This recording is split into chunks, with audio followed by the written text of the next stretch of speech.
Jaram hino ɗo taarika fiima antu heɗito moƴƴa. Fii lanɗo mo andaka on neeɓi gila ko wiyete ɓe wikins yanani leydi engeleɓe ɓen.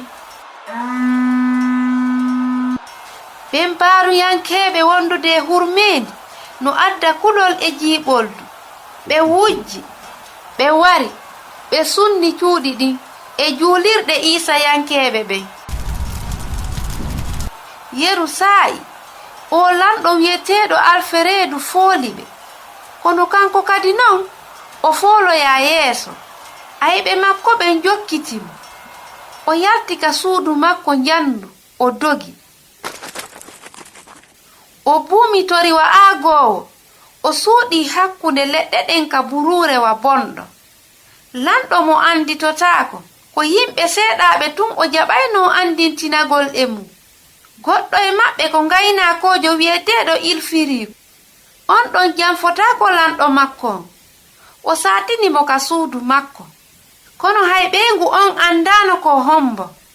himo ŋalɗi fii ko tawi kon mo werni on no jooɗii ka taabal. himo wondi e miijooji. o anditiraalimo wa lanɗo.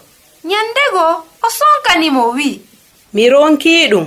nyallal ngal fo hiɗa jooɗii ɗo tun a alaa e huwude hay e huunde watta yila fiita gatooje ɗen sumu. miɗo yaade ƴoogugol ndiyam ka woyndu. e nder deƴƴere o lanɗo wiyeteeɗo alfereedu yahi ka pooluwal.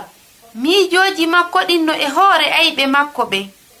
no gasa hara hino woodi feerego no foolira.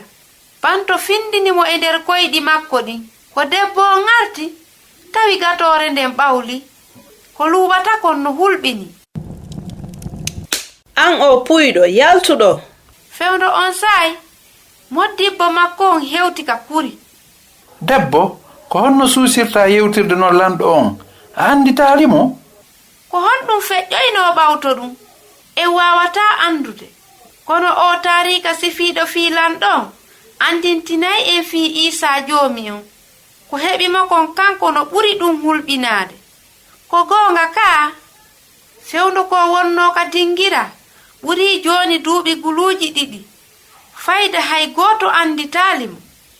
awa kadi yimɓe ɓen faalanoka yeeso ɗum ɓiɗɗo allah on takko maɓɓe.